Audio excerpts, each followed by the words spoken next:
Today we tell about one of the great labor activists, Cesar Chavez. He organized the first successful farm workers' union in American history. Cesar Chavez was born on a small farm near Yuma, Arizona in 1927. In the late 19th century, Cesario Chavez, Cesar's grandfather, had started the Chavez family farm after escaping slavery on a Mexican farm. Cesar Chavez spent his earliest years on this farm. When he was 10 years old, however, the economic conditions of the Great Depression forced his parents to give up the family farm. He then became a migrant farm worker, along with the rest of his family. The Chavez family joined thousands of other farm workers who traveled around the state of California to harvest crops for farm owners. They traveled from place to harvest grapes, lettuce, beets, and many other crops. They worked very hard and received little pay. These migrant workers had no permanent homes. They lived in dirty, crowded camps. They had no bathrooms, electricity, or running water.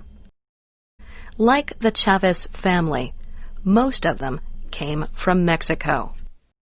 Because his family traveled from place to place, Cesar Chavez attended more than 30 schools as a child. He learned to read and write from his grandmother. Mama Telia also taught him about the Catholic religion. Religion later became an important tool for Mr. Chavez. He used religion to organize Mexican farm workers who were Catholic. Cesar's mother, Juana, taught him much about the importance of leading a non-violent life. His mother was one of the greatest influences on his use of non-violent methods to organize farm workers. His other influences were the Indian activist Mahatma Gandhi and American civil rights leader Martin Luther King, Jr. Mr. Chavez said his real education began when he met the Catholic leader Father Donald McDonald. Cesar Chavez learned about the economics of farm workers from the priest.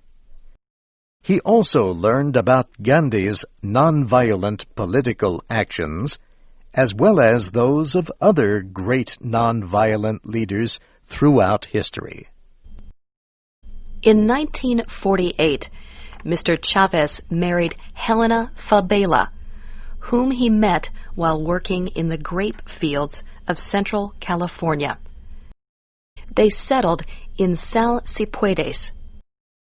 Later, while Mr. Chavez worked for little or no money to organize farm workers, his wife harvested crops. In order to support their 8 children, she worked under the same bad conditions that Mr. Chavez was fighting against. There were other important influences in his life. In 1952, Mr. Chavez met Fred Ross, an organizer with a workers' rights group called the Community Service Organization. Mr. Chavez called Mr. Ross the best organizer he ever met. Mr. Ross explained how poor people could build power. Mr. Chavez agreed to work for the Community Service Organization. Mr. Chavez worked for the organization for about 10 years. During that time, he helped more than 500,000 Latino citizens to vote. He also gained old age retirement money for 50,000 Mexican immigrants. He served as the organization's national director.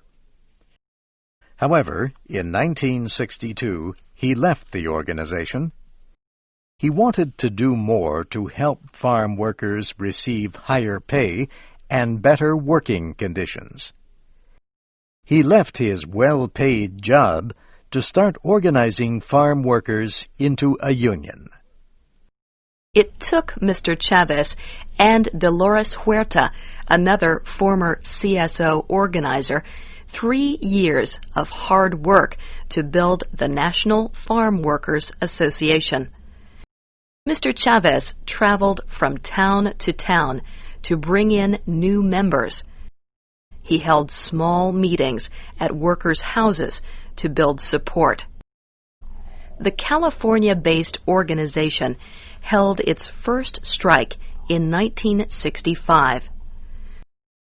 The National Farm Workers Association became nationally known when it supported a strike against grape growers. The group joined a strike organized by Filipino workers of the Agricultural Workers Organizing Committee.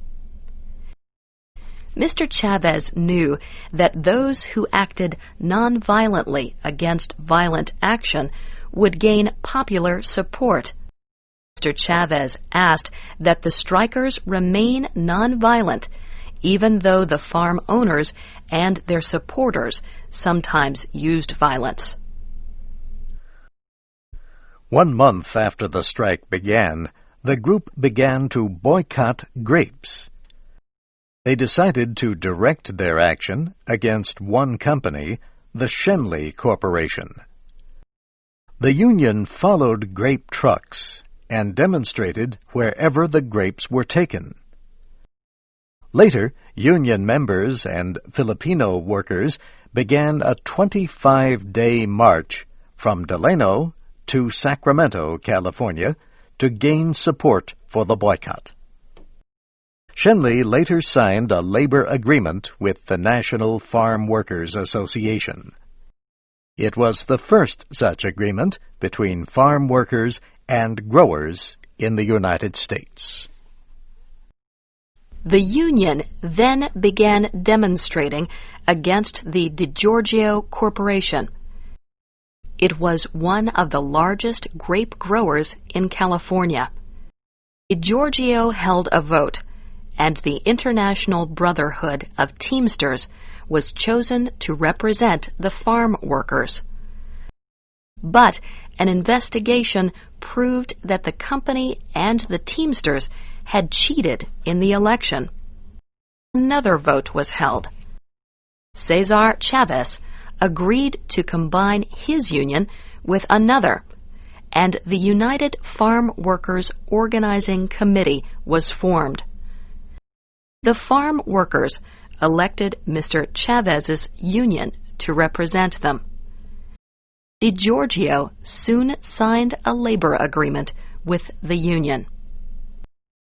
Mr. Chavez often went for long periods without food to protest the conditions under which the farm workers were forced to do their jobs.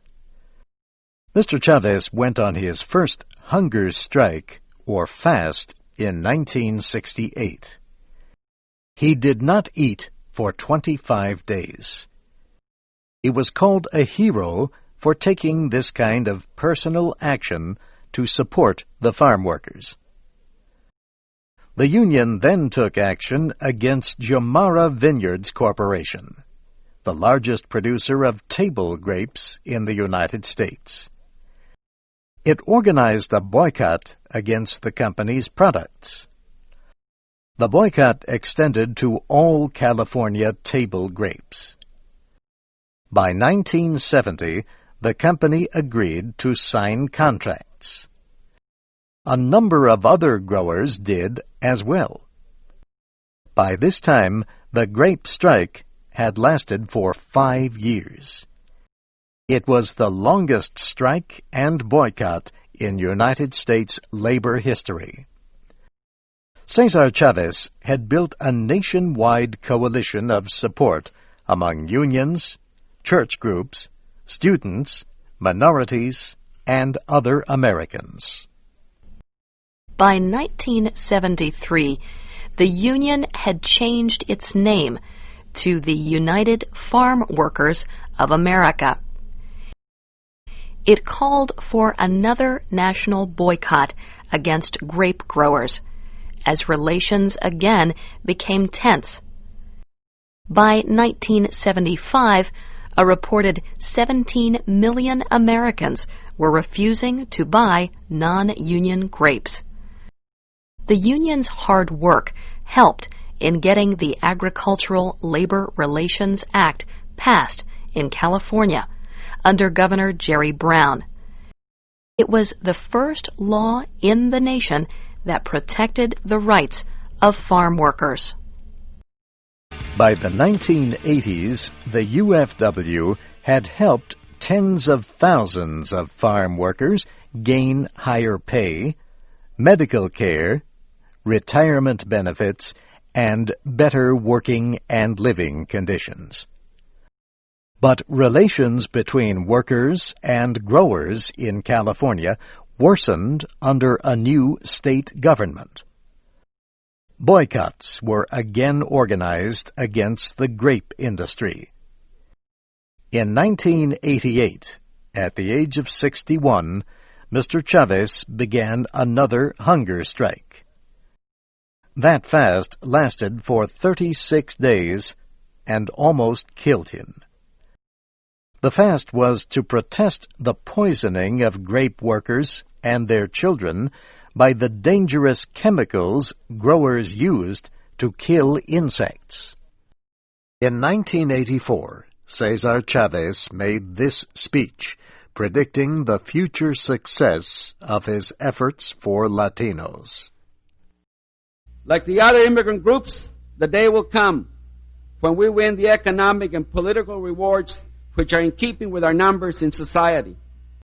The day will come when the politicians will do the right thing for our people out of political necessity and not out of charity or idealism. Cesar Chavez died in 1993 at the age of 66. More than 40,000 people attended his funeral. A year later, President Clinton awarded him the Presidential Medal of Freedom, the highest civilian honor in the United States. The United Farm Workers Union still fights for the rights of farm workers throughout the United States. Many schools, streets, parks, libraries, and other public buildings have been named after Cesar Chavez. The great labor leader always believed in the words, "Si se puede," it can be done.